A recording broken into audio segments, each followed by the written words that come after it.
In this series of videos, we are turning The Legend of Zelda Ocarina of Time into concepts for D&D. Today, we are going to be focusing on Ocarina of Time's first dungeon, inside the Deku Tree. One of the first monsters you'll run into once you enter into the Deku Tree is these little plants. They're called the Deku Baba plants, and they kind of hide, appearing as if they were a regular bush. However, once you get closer to them, they jump up and attack you.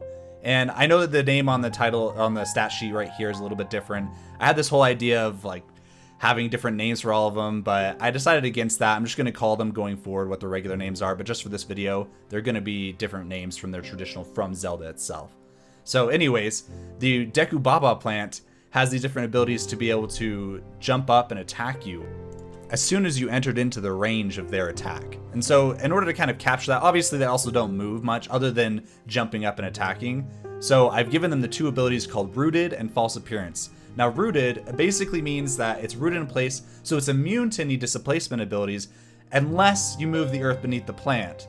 However, obviously that means its movement is 0 and so it can't move. The other ability is called False Appearance. This is to kind of capture the idea of it appearing as if it was a bush, but in reality, it's actually this carnivorous plant that could eat you. And so the second you enter into its attack range, it gets a chance to have a little surprise attack on you, unless your character happened to do an investigation check prior to entering its attack range. Now, once you've made your way past the 2 or 3 Deku Baba plants that are on the base floor of the Deku Tree, you'll start to kind of walk up the winding staircase, and you'll realize the second monster that comes out. And honestly, this is one of the most iconic monsters that I can think of, and it's called the Skulltula. And generally I think of the gold Skulltulas that you collect for the quest in Ocarina of Time, but these actual bigger ones that kind of drop down from the top of the ceiling that kind of attack you and have the shell on the front, those are also Skulltulas, and they're all different variations of them. So I've kind of notated some differences, and I put together stat sheets for all of them so you can kind of review them. But this one, I know it says Dropping Spider, but this is just the regular Skulltula, and it drops down and it has the skull on it that prevents it from being able to receive damage, and that's where it gets the skull armor ability, so it has an increased AC unless you've had a chance to flip it, just like you do in the game, kind of the same idea. And then it also has the web walker ability. Obviously it's a spider, it's going to be able to move well around webs. There's tons of webs if you look throughout all of the Deku Tree, so it's really going with the theme of what this monster does, as well as unstable footing. And the reason why I gave it this is because it needed to have a way to be able to knock it on its belly if it was on the ground. Obviously initially it's always trying to drop on top of you, but with D&D obviously it's not going to be as static as it is with Zelda. You can have it come down and then suddenly it's attacking you in melee range, so you need to have a way to kind of knock it around and be able to hit its belly, so you can kind of still play with the fun mechanic of the monster. The other variation of this, and I'll put that on the screen here real quick, is the large, I called it Dropping Spider, but it's just the large Skulltula. It's called the Giant Skulltula. And so this one really shares all the same characteristics, other than it has longer mandibles, so it gives it a wider range of attack. So whenever it's dropping down on top of you, or if it's fighting you, it has 10 feet of attack rather than just 5 feet. So it kind of has a bigger range it can drop down and attack its prey. Now, the last variation of Skulltula that I'm treating at least as a monster, the Gold Skulltula I'm going to address as a separate item later on for a quest, but the spiders that you find on the walls inside the Deku Tree. Whenever you're climbing up the vines, the ones that if they see you, they charge at you, those are actually Skulltulas as well. And so I know it says wall spider here, they're just a different variation of the regular Skulltula, and I gave them a few different abilities to still kind of play off the idea of the monster, where they've got web and wall walker, so that they can ignore any sort of movement restrictions, not just on webs. I also want it to be vines, just in case you wanted to use vines similar to what's inside the Deku Tree, or if you wanted to use webs just like normal, that's fine too. I also gave them a blind sense, because I wanted to have them be kind of a creature that's sitting on the wall, and they get a chance to kind of, you notice how they're kind of spinning around looking for you on top of the wall, and so they don't actually see you until they look directly at you, and the second they do, suddenly, boom, they charge at you. And so that's where the charge ability kind of comes in. It kind of makes up for these being a little bit smaller variation of a Skulltula, but they're still able to move really fast and knock you off the wall. It's kind of frustrating sometimes. I don't know if you ever remember playing this game as a kid, but they would always knock me off the wall, and so I wanted to still kind of keep that idea going with the monster. Now, after you see these couple of monsters here in the first area, you go through a few different rooms in the dungeon. There's a few different puzzles, and I'll come back to the puzzles later on, and I'll kind of show some different stats and ideas from them. But the next monster you eventually come upon is the Deku Scrubs. And initially it's just a regular Deku Scrub, and later on it's the ones that there's 3 of them and you have to guess which order they're in. But I kind of wanted to add on to their lore a little bit, just kind of make them more original. So as you can see here, they aren't just the regular Deku Scrubs. There's actually a million different variations of them, depending on how many different trees there are. And they aren't said to be this in the actual lore, but I kind of twisted it to be, they're believed to be enchanted seeds from any of the trees, where maybe a fairy or some sort of fey magic has impacted the seeds. And so they ended up becoming this kind of fey spirit in a way. And so that's what I'm kind of calling the Deku Scrubs. And so as we kind of remember, they would hide in their little leaf piles, and then they would kind of jump up and they'd shoot you with a seed. And so to be able to kind of capture that, I gave them the reaction abilities of Leafy Surprise and Leaf Camo. The Leafy Surprise is basically that they could hide within the leaves, and if they haven't revealed themselves, if you didn't notice them, they can jump up and give a free attack on you. Same thing with Leaf Camo, kind of. If you come within a certain amount of space of the creature, you're able to have them attempt to go into stealth. Because I know they would always try to hide if you get up close to them, unless you'd hit them with one of their return seeds. And so I wanted to be able to kind of still have that idea here. And kind of going along with the theme of the monster, they shoot seeds based on the tree they're from. Kind of cool. Just kind of a little, flavor text, really. Not a super huge thing. Now, the final monster we're going to look at before we look at the boss of this dungeon is Goma's larva. Now, these were kind of weird creatures. I really had a hard time picturing them when I was younger. And so this time I was playing on the 3DS, so I was looking at them with a little bit of a higher graphical fidelity. I kind of got a better idea. Still didn't really care for it. It's kind of a weird design. I don't know. These kind of bipedal creatures that still grow up to be able to walk on walls. Kind of strange, but I kind of picture them having like little hooks on their legs, so they're able to kind of climb any surface, combined with maybe kind of like suction cups, almost similar to an octopus, to where no matter what surface they're on, they're able to kind of maneuver on it upside down, just like we see Queen Goma do later on. But these larvae, you run into them first, and they're actually in eggs on top of the ceiling. And so I wanted to still kind of have that idea. And so in the description here, I kind of talk about how you get a chance to break their eggs before. If you choose to place them in as eggs, or if they've already hatched, obviously they're there and you have to deal with them. But if they're already in the eggs, you can hurry and attack them and break them. And that's going to be an important feature whenever we come to the boss fight, and I'll get back to that in a second. But these are kind of cool little bipedal creatures. They kind of waddle around, and then they do their weird jump attack. It's kind of strange. That's kind of why I gave them the uncoordinated ability. It's not really an ability. It's if they miss an attack roll, they basically have to make a dexterity saving throw, or they just lose their next turn. Because basically, if they jumped, if you remember, they would just kind of sit there, and you could just jump up and attack them after that. So it kind of gives you a little opening for an attack after that. So just kind of trying to keep a hold of the original monster's idea. Of course, this leads us perfectly into the Mac Daddy of any Zelda game, is the boss of the first dungeon. Now, the boss in this first dungeon is called Queen Goma. She's kind of creepy looking. She has this huge eye, but she's covered in this chitinous armor that protects her from any sort of attacks. And she kind of walks around. You're trying to hit her with the slingshot. She climbs up on top. If you don't hit her in time, she'll start to drop larvae down onto the floor, but they're in eggs, so you get a chance to break them. And so trying to kind of capture all of that. I didn't want to give too much of a layer action here, just because this is going to be a lower end dungeon, so I don't want it to be too hard. But basically the entire layer is covered in webs, so everything is pretty much rough terrain, especially if you're climbing around. Like, you're not going to really be able to climb around very well just because of how webbed everything is.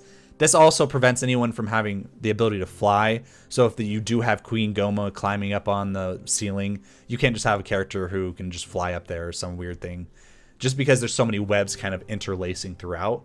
But kind of taking a look at what her actions are, this is kind of going to be the exciting part. So she has the ability to spawn young. So with this ability, she can create 3 eggs around her, and they will either hatch in one turn, or if you kill them, they won't, and so you can keep the amount of enemies you have to face down to a minimum if you destroy them every turn. And so I kind of kept her stats a little bit on the weaker end, because I do intend for this to be an earlier boss that you fight. And so I don't want her to be too strong, especially since she could very quickly get out of hand with this spawn young ability. Because if you start to stack up too much, action economy just becomes a huge problem. So if you can kind of keep those at bay, that's kind of like the fun mechanic of the fight, is you're trying to keep the young at bay while you're also trying to beat her. And so the other stuff's pretty standard, just a regular melee attack with her claw. And she's got the 2 mandibles on top. She never uses them in the actual game, so I thought it'd be kind of fun to have that's how she does her regular attack. And she gets a multi-attack since she has 2 of them, so that way she still has kind of a formidable ability even if you were to destroy all of her young. So she's not just some kind of weakling if you completely play along with the mechanic. And that way it's still kind of a challenge for maybe larger groups of players. But with that, that's going to be all of the monsters we find within inside the Deku Tree. I want to hurry and jump over. There is one big item that you get inside the Deku Tree. Really fun item. And I put it together here. I know it's called something different. Don't worry about that. But the abilities themselves are fine. If you look down here, I wanted to kind of give it... This is from one of the 3 main gods that, turn into the Triforce later on. So I wanted to kind of give it the touched by the gods. And so it allows you to kind of cast detect good and evil every single day. Kind of a way to...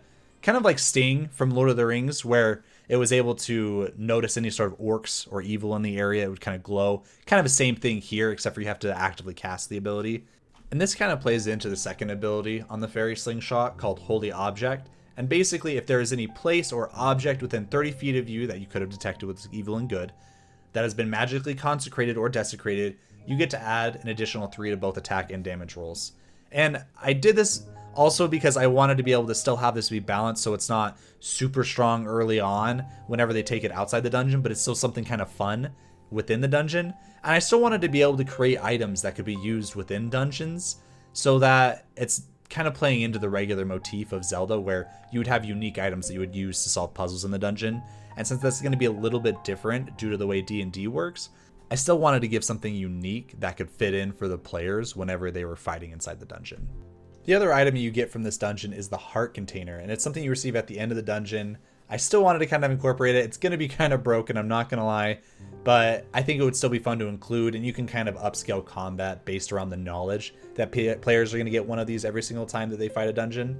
So at the end of it, they get the heart container, and essentially what it lets them do is add 1 full roll of your hit die, so you don't even have to roll. So if you're a fighter, you have a D10 for your hit die, you get to just add 10 to your health permanently. And so you can continue to stack those. You could put those all on the same player, or if they wanted to spread that across everyone, it doesn't really matter. Just kind of a fun little item they get for completing a dungeon. And that sums up all of the unique items you get in this dungeon. There's not a whole lot going on, so I just wanted to kind of write down what we have here. I know that you get a few items prior to entering inside the Deku Tree, but I'm going to handle those in a separate video just because this one's focusing on the dungeon itself. So without a further ado, we'll go ahead and jump on over to the puzzles of inside the Deku Tree. Now with the puzzles, I decided against creating an entire map just because I wanted to be able to create the puzzles as individual units that you could just add in to however you wanted the dungeon to work. But there's still going to be the general theme and motif you'll probably want to play into whenever you're using these inside the dungeon.